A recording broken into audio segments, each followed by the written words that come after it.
Hello, my friend. My name is Paul. We're talking about The Mountain in the Sea by Nayler. This is the octopus book from 2022.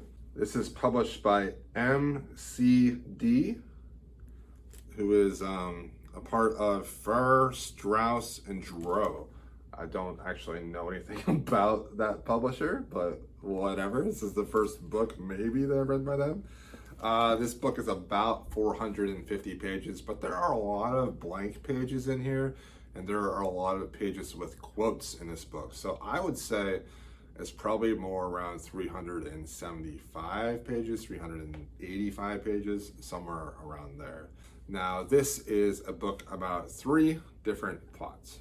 The main plot is about a woman named Ha, and Dr. Ha is going to this island of this archipelago in the Pacific South.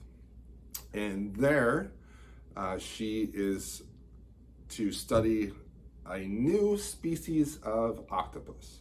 And this new species of octopus is showing a lot of intelligence. Now, could this possibly be the newest evolutional species on planet Earth with consciousness? I don't know. There, she meets Evram, and Evram is the most advanced automaton on the planet. And Evram and Ha are going to try to learn all they can about this species of octopus. There's also a second plot. There is a guy that gets kidnapped when he goes into this like sex place, and so they kidnap him. He becomes a slave on this AI controlled ship that will take the fishermen to different parts of the world to fish, and the fishermen have to fish in order to survive, because they have to put the fish in this machine, and it creates food for the fishermen who are slaves on this ship. And if they try to leave, the ship actually is able to stop them. And then there is a third story, and this is about a hacker. The hacker's name is Rustam, and Rustam is being charged to break into one of the most advanced AIs in the world. He has been able to break in and control and override a lot of the autonomous machinery in the world. He has a new thing to do, and it's seriously complex. This is a story about an evolving species on the planet Earth. This is about consciousness. This book is about what it is to be alive, to have free will, to know who you are, to have autonomy, to have a destination in mind.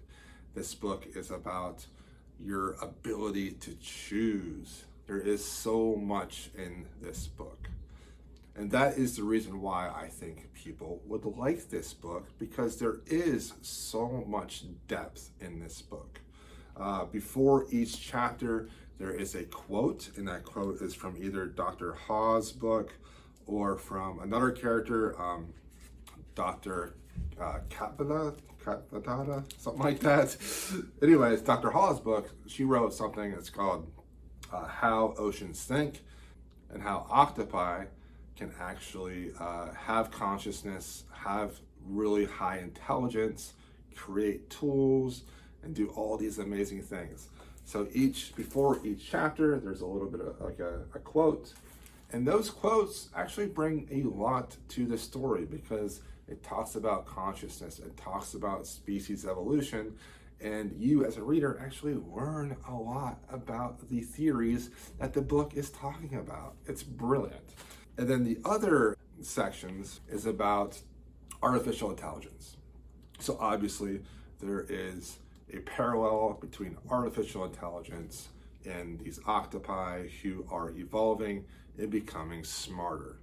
There's a lot to like about this book. I found it fascinating and fantastic, very smart. Now, what do I think people might dislike about it? Well, these three different storylines. The one storyline with the octopi and Ha is fantastic. I loved it.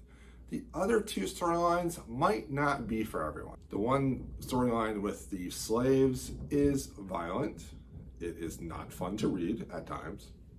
And the other storyline about the hacker is depressing at times. So we have a lot of emotions in this book, and that is why I enjoyed this book so much.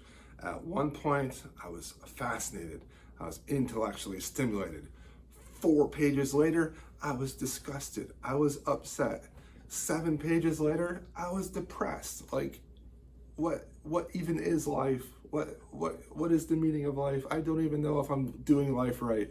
And then 5 pages later, I'm like blown away by this huge revelation about consciousness and what I perceive reality to be. And that is why I loved it, because I felt so many different feelings while reading this. It was fantastic. Okay, so before I get to the spoilers, pick up this at your local library. It is The Mountain in the Sea by Nayler. If they don't have it, request that they possibly would buy it for you. That would be great for that library to do so.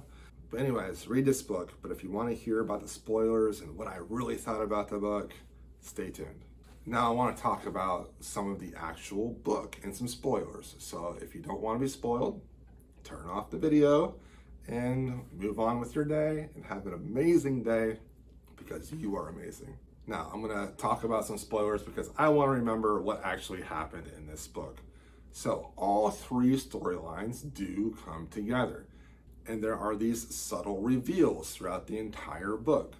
So the slaves that are on the book, Eco, they almost die because they tried to overthrow the ship. They killed all the guards, but then the ship started firing at the people and killing people because like a gun came out of the ship, which was, I did not expect that to happen. And then all of a sudden they had to not mutiny. They had to actually give in and do the work still. And finally they talked the boat into giving them full rations again. But the whole time they're pointing the boat to this island that the Dynama is on with Evram and with Ha.